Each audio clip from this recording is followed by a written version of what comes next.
tere matkaravas, talv on jõudnud kätte ja see on paraku peletanud osad telkijad metsast minema. Aga tegelikult ei ole selleks mitte mingit põhjust, sest hea varustusega kannatab rahulikult telkida ka lumisemal, külmemal ja talvisemal ajal.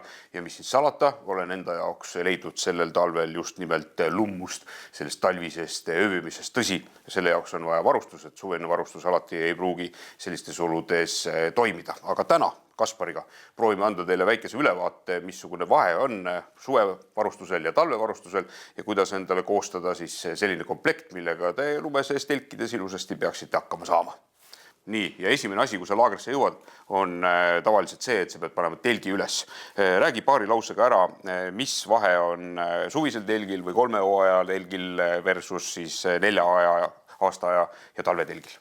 Suvised telgid tavaliselt, neil on hästi palju võrkkihti seal sees, et kui suvel on niiske, sul on vaja, et oleks võimalikult hea õhutus, siis see aitab sellele veits kaasa. Sul ei ole nii palav, sul ei ole nii umbne, aga talvel on veits vastupidi. Sa tahad, et sul oleks natuke soojem, sa tahad, et sul oleks natukene mugavam, siis seal riidid vahetada, võib-olla natukene askeldada.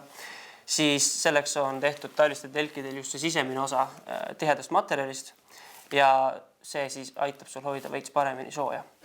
Ja teine asi, talvistel telkidel on tavaliselt veits rohkem nagu mahtu, kuna selle pealmise materjali kiht on ka alati paksem, et vastu pidada lumele, tuulele või mis iganes ilmastiku tingimustele sul võib seal ette tulla. Ja materjalis endas on ka vahe sees. Olen ise paar korda jäänud miinuse kätte suve telkidega ja siis see välimine katte krõbiseb nagu šokolaadipaber. Aga talvetelk on ikkagi tehtud sellisest materjalist, mis nendele suurtele külmakraadidele vastu peab ja temaga seal mitte midagi ei juhtu. Sa räägi edasi, ma arutan siit lahti ühe järgmise asja. Siin on meil näitena üks Ferrino Trivor 2 on ju. See on põhimõtteliselt minu vanast Pumorist peaks olema nüüd järgmine mudel ja miks mulle see enda talvetelk meeldib, sellepärast, et sellel on ka olemas see välimise katte sisemine kiht, mis on siis omakorda tehtud juba sellisest läikivast materjalist, mis peegeldab sulle sealt ümbrisseva telgi pealt kogu sinu kehasooja tagasi. Ja mida veel tähele panna on see, et talvistel telkidel ei tehta kunagi fiiberkaartest neid lülisid. Et alati on tehtud alumiiniumist. Alumiinium on hea kerge, peab vastu külmale ja ei lähe katki ega rabedaks. Ning mida veel?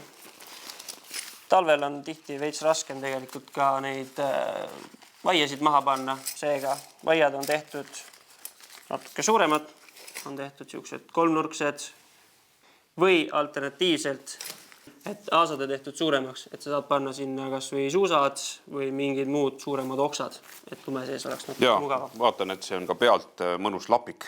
Saad väikse haamri või kirve päraga talle peale koputada ja ta sinna külmunud maasse sisse taguda. Tegelikult päris sellised sügava lumetelgid on, sennega käivad kaasas üldse sellised lume ankrumoodi suured vaiad, et saad nad lüüa niipidi maasse ja saad nad ka samamoodi panna ristipidi kaevata ankruks ja siis pingutad vajalikud trossid ära. Aga kõik need nöörid on talvisel ajal, nii nagu ka suvisel ajal, tegelikult mõistlik ikkagi ära kinnitada, sellepärast, et vahel võib olla sadav lumi väga raske või tormituuled väga tugevad ja see siis aitab su telgil teha seda tööd, mida telk tegema peab, muidu vajub kuidagi lössi. Just. Ja teiseks, mis meil siin koha peal on Hillebergi telk. Hilleberg on kusjuures Eestis toodetud Raplas ja neil on siis nii suviseid kui talviseid. Konkreetne, mis mul siin on Nallo 2 ja mis Hillebergi telgis teeb nagu veits erilisema asja on see, et nad kasutavad natuke teistsugust materjali. Ehk siis, mida nad teevad, on võtavad selle materjali ja panevad mitu silikonikihti mõlemale poole sellele, mis teeb selle materjali tegelikult kergeks ja ülimalt vastupidavaks. Üks asi, mis tuleb talvise telgi puhul veel kasuks, on tema suurus, mitte see, et sa üksinda lähed ja sul on 4 telk kaasas, sest oma kehaga sa pead selle telgi kõik seest ära kütma. Aga kasuks on näiteks see, et kui sul on seal mõnusasti pearuumini, et sa kõiki neid oma suuri kohevaid riideid mahud telgis vahetama ja loomulikult ka see, et oleks üsna avar eeskoda, sellepärast, et kui on halb ilm, siis väljas süüa teha ei saa ja seetõttu saad seal telgi eesruumis rahulikult oma õhtused ja hommikused ja kõik need vajalikud söögikorrad ära teha.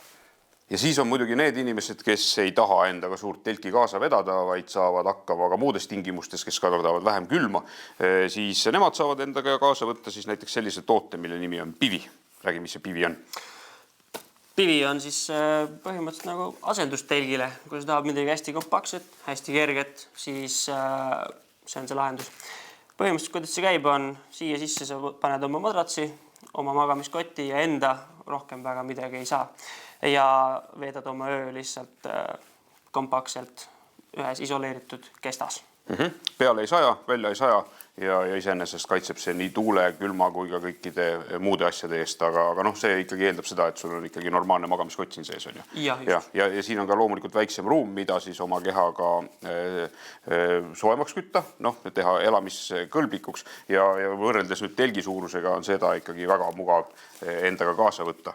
Küll aga on üks, need pivid eri suurusega ja eri sugused ja see on nüüd üks kõige pisemaid variante sellest rääbi oma ja see on siis mõeldud selliseks ekstreemkasutuseks, et kui midagi juhtub, teie telk läheb matkal olles, ma ei tea, lendab tuuleiiliga minema, läheb katki, midagi muud juhtub või siis on niisama koletu külm olla, siis tegelikult kui selline pisik asi kaasas on, siis saate kas või telgis selle endale magamiskoti peale tõmmata, kindlasti hoiab rohkem sooja ja kui ei ole telki teie ümber, siis suurema vihma ja koledama ilma puhul aitab ka see tegelikult öö magamiskotis ja piivikotis ära veeta.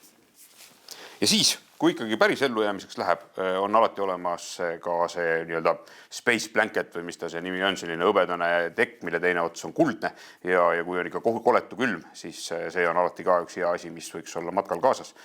Selle saad siis endale ümber tõmmata hõbedane pool enda poole ja hõbedane pool hakkab sinu poole siis sinu kehasooja tagasi peegeldama, nii et sellises suuremas, ekstreemsemas ja koletumas alajahtumise keskkonnas aitab see kindlasti ellu jääda.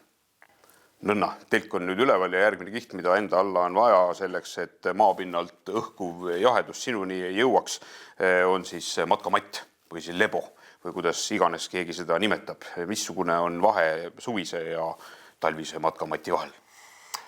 No suvine ei hoia nii hästi sooja kui talvine. Aga kuidas seda mõõdetakse, selleks on eraldi ühik, on R-väärtus ja R-väärtus näitab siis meile suhtelist siis soojuse hoidmise võimekust siis mati. Mida suurem R-väärtus, seda rohkem ta sooja hoiab ja seda on ka nagu üsna hea jälgida, sest et see on nüüd viimasel ajal aina rohkem standardiseeritud, seega sa saad võrrelda ühe tootja matti teise tootja matiga. Et kui mõnel on 4,4, teisel on 6,7, siis sa saad enam-vähem aimu, mis seal nagu toimub. Mul on siin nüüd käe pärast kohe letist võetud Z-Light, on siis selline Z-Rest ja selle R-väärtus on ainult 1,7, mis tähendab seda, et ta tegelikult on siis selliseks, ütleme, soojema ilmaga kasutamiseks, sellepärast, et ta maast tulevat õhku kui kuidagi kinni ei hoia või siis sinu kehasoojust tagasi ei peegelda, aga seda sama matti on saada ka sellist, mille üks külg on hõbedane, mis siis tähendab seda, et kui sa istud maas või paned selle endale magamiskotti alla sellisena, et ta on hõbedase poolega sinu poole, siis ta seda kehasooja peegeldab tagasi. Ja teine suur pluss on see, et mina kasutan seda ka sellistel külmemate aegade matkadel, sest vahepeal on ikka vaja korraks visata pikali, puhata jalga, eriti sellistel mitmepäevastel kõndimistel ja siis see on suurepärane vahend, millega sa võid ennast kas või lume peale pikali visata, koorid korraks saapad jalast ära, oled seal veidi aega pikali, kogud jõudu ja lähed järgmisele pikale etapile, nii et kui te talviseks või külmema aja matkamiseks endale Z-Resti vaadate, siis vaadake selline, kus on hõbedane pool ka olemas. Nii, ja see on nüüd 1,7 ja siis on meil siin kaks varianti, üks on nüüd selline siis 7,3, mis on nüüd juba selline erakordselt külmade ilmade jaoks mõeldud ja ta suures osas siis mõjubki sellise isolatsiooni matina seal vahel ja ta ei lase kehasoojust ära minna ja maast tulevad külma sulle selga peegeldada. Just. Ja kuidas see toimib, on, see nüüd konkreetselt on siis täispumbatav või puhutav matt, et ta ise ei täitu, aga siia on tehtud nüüd hästi palju neid erinevaid õhukapsleid, tehtud kolmnurkasid ja püramiide ja kõike muud, et see võimalikult palju õhk oleks nagu stabiilselt seal sees.